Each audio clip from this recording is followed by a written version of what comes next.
Mr. Speaker, this November, Floridians in my home state are going to be asked to vote on two constitutional amendments, state constitutional amendments. And not only am I opposed to both amendments, but I am vehemently against using the constitutional referendum process in the state of Florida to legislate. That is not what the referendum process was created for.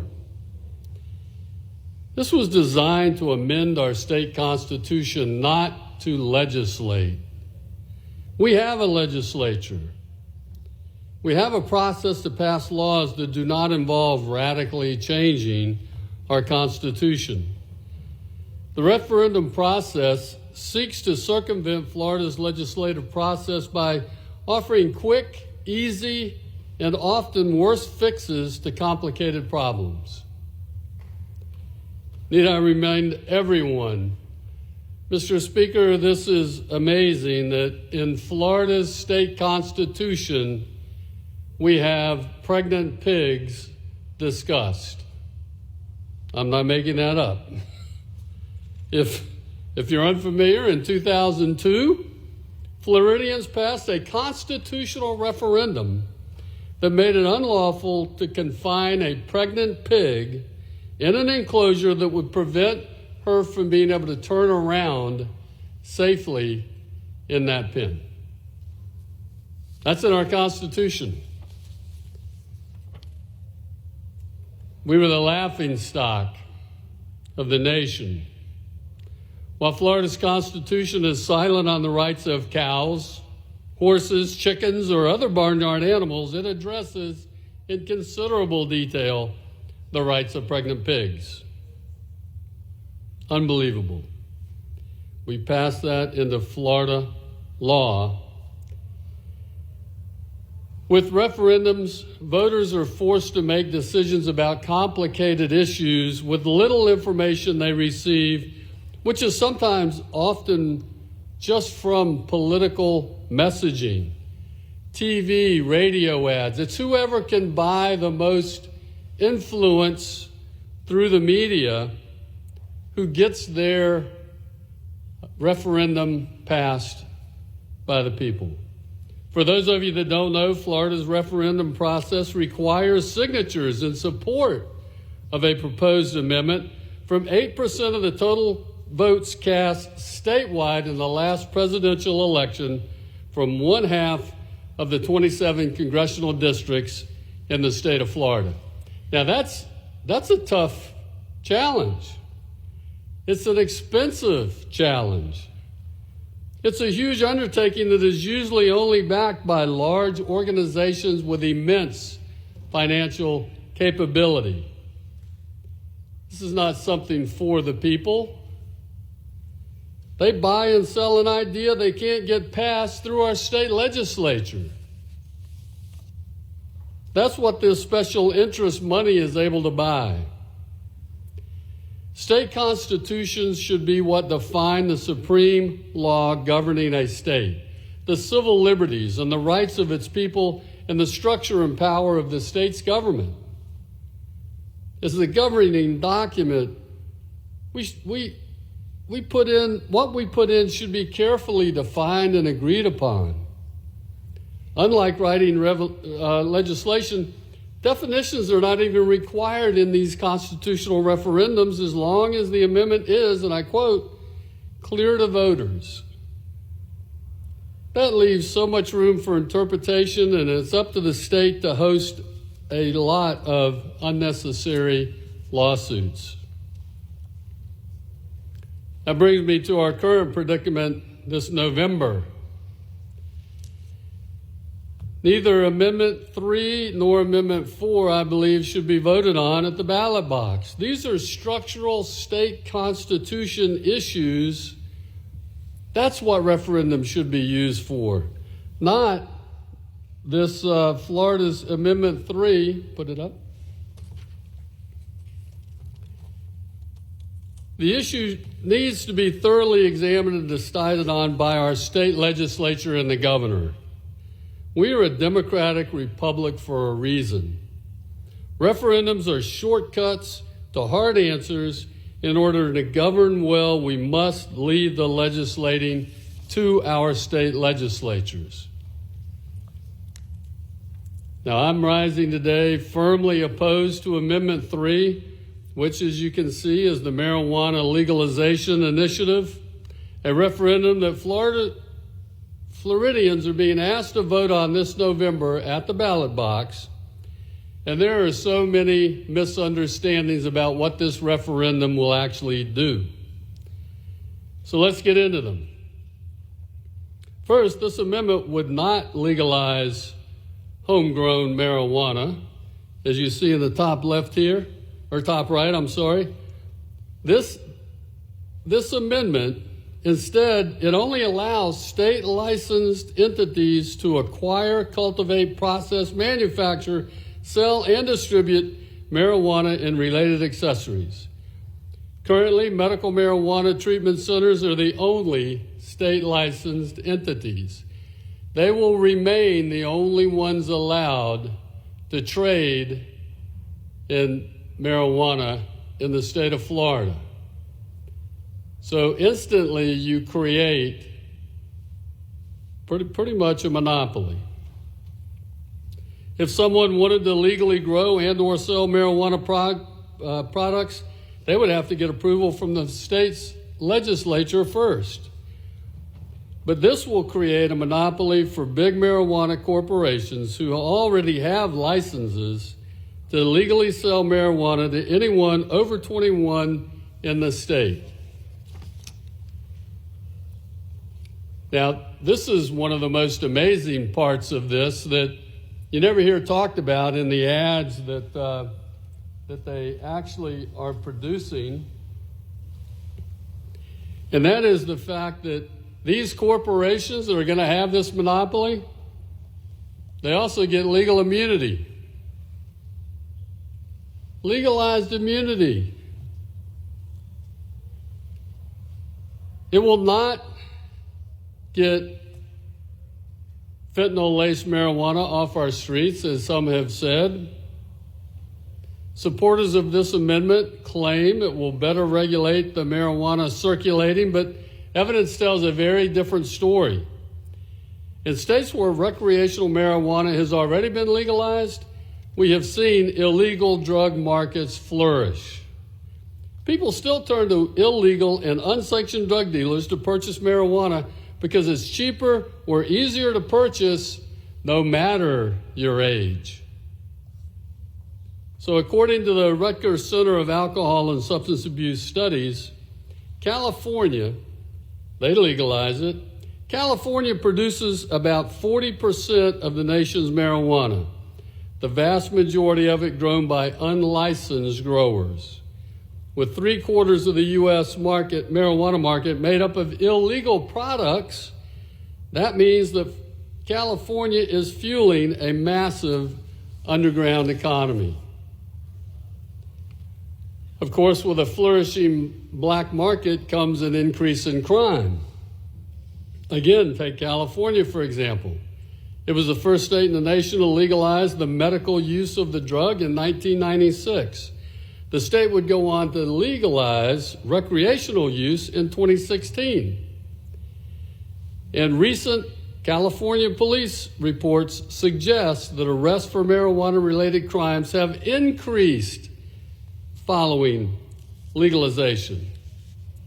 Among such reports are a series of police records secured by the Los Angeles Times in early 2019, showing that arrests actually rose 166% since 1996. Just this year, California has reported several massive illegal cannabis busts, with one resulting in the confiscation of over $1 million worth of illicit weed cultivated by unlicensed growers.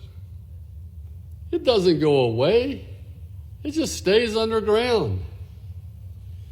California's Department of Cannabis Control has raided at least 60 alleged grow houses over the past 2 years and they suspect well over 100 more remain in operation. You heard me right. California actually had to create a separate department to go after the marijuana. Rutgers also suggests illegal operations have increased in legal states where it's been legalized due to lax oversight, with some sellers skipping the acquisition of a legal license, yet still operating out of storefronts, presenting themselves as licensed dealers. Mr. Speaker, we do not want this in Florida. We do not need this in our community. We certainly don't need it in our own backyards. Legalized weed sales does not get rid of dangerous fentanyl-laced marijuana either. Another lie that is being told on the television ads that are trying to procure support for Referendum 3. In fact, in Missouri, a state where recreational marijuana is legal for people over 21 years of age, doctors are seeing more cases of marijuana being mixed with fentanyl. More, not less, more. According to Dr. Michael Winzinger, a psychiatrist at the Washington University School of Medicine, they've seen an increase in cases of teenagers inadvertently consuming these deadly combinations. Dr. Winzinger also suggests that people believe that since weed is sold in dispensaries, it's safe to consume. That's a lie. They're lulled into a false sense of security, thinking they are buying legal marijuana when all too often that is not the case. Reports also show state law enforcement have found marijuana laced with fentanyl in Illinois and New York, two states where recreational use is legal, as well as Alabama and Louisiana, states where medical marijuana is legal. It's clear that even in states with government-regulated dispensaries at the ready, people still choose to buy their marijuana on the black market, mainly, as we all know, because of their age. We've also seen the potency of marijuana increase drastically. And Mr. Speaker, this is the part of this issue that concerns me the most as a 41-year law enforcement officer. The percentage of THC, the main psychoactive component in cannabis, has increased by more than 200% from 1995 to 2015. More than 200%. Even more concerning, a May study in the Journal of Psychological Medicine found that schizophrenia cases in men ages 21 to 30 may have been preventable by up to 30% without their persistent use of marijuana. Folks, we think we have a mental health issue in this country now. Wait until we've had all these 21 to 25-year-old, 18 to 25-year-old young developing brains on high levels of THC for extended periods of time. And you begin to see the increase in schizophrenia, paranoia, and other psychotic breaks. Florida's Amendment 3 increases crime and illegal distribution of marijuana, doesn't reduce it, monopolizes the industry, creates blanket legal immunity for big marijuana corporations, does not legalize home growth, and promotes marijuana use that is linked to psychotic disorders. Mr. Speaker, for all these reasons, I have to tell you, I am adamantly opposed to Florida's Amendment 3 in November. Now, I also want to mention Amendment 4, as I discussed earlier, because I can tell you that Floridians are being asked to vote on Amendment 4. And this one really is just a travesty. If passed, this amendment would prevent any law from prohibiting, penalizing, delaying, or restricting abortion before viability or when necessary to protect the patient's health, placing the decision in the hands of the health care provider. Now, here's what's amazing about this. Under current Florida state law, in order to receive an abortion, it must occur before the baby reaches 6 weeks of gestation. However, there are exceptions built into the state law, including rape, incest, human trafficking, that allows for the procedure up to 15 weeks of pregnancy. It also allows physicians, and I say that specifically, to terminate a pregnancy if necessary to save the life, not just for health reasons, but to save the life of the mother or to prevent a serious risk of substantial and irreversible physical impairment. 2 physicians are required to approve such a procedure. Now, let's get this straight first. Amendment 4 does not define what viability or a health care provider or patient's health means, as you see in the left bottom here. Does not define any of that. Under current Florida statutes, viability has been defined as the state of fetal development when the life of a fetus is sustainable outside the womb through standard medical measures, but there is no universal consensus. As science continues to advance, the age of viability of a fetus has become earlier. In the 1960s, infants weighed less than 1 kilogram, equivalent to about 27 weeks, were considered non-viable. In the 1970s, when Roe v. Wade was established, viability was estimated to be between 24 and 28 weeks. Today, it's closer to the 23 to 24 weeks, with some hospitals even successfully caring for and delivering babies at 22 weeks. Not only does Amendment 4 not define viability, it doesn't define health care provider, leaving it up to interpretation. This means anyone can decide a woman should get an abortion, and I mean really anyone. And patients' health care is left up to the interpretation of these so-called health care providers, whoever they are. It's not to save the life. It could be for any reason. Under current Florida state law, abortions are not allowed past 6 weeks. With this amendment, there is really no limit to when an abortion can be performed. It says abortions are legal before viability or when necessary to protect the patient's health. A so-called health care provider could decide it's best for the patient's health to terminate that pregnancy at 9 months, as late as they want, and with total disregard for the viability of the baby. Mr. Speaker, they're talking about taking limbs off of babies when they're aborted at 9 months. Ripping them apart in the womb when they can feel pain. We know they feel that pain. It's unconscionable that that's going on in America. They want it to go on. It's actually already happening in Wisconsin. 8 documented cases.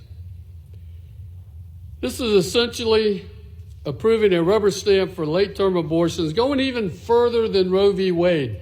This is extreme. With Roe v. Wade in the first trimester, 0 to 12 weeks, there was almost no regulation. In the second, 13 to 27 weeks, there were regulations to protect women's health when necessary. In the third trimester, 28 to 40 weeks, it allowed states to ban abortions as so long as exceptions were made to protect the life and health of the mother, as defined by a physician, I might add. Amendment 4 would allow abortions without restriction up to viability, which is currently believed to be 23 weeks, a time that is well into the second trimester. Even under Roe v. Wade, it would have only been allowed at that time to protect the woman's health or life. With Amendment 4 in Florida, what they're trying to do, abortion can occur for whatever reason one decides, whenever they decide. And as you can see in the lower left here, this removes parental approval, parental consent. Minors have to get parental consent to get a tattoo, to have their ears pierced, or any other medical procedure.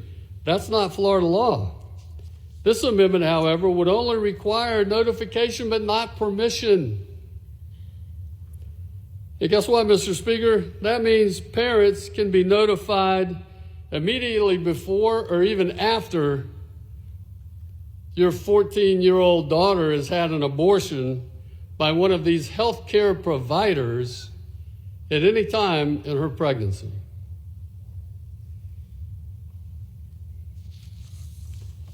There is no parental consent required.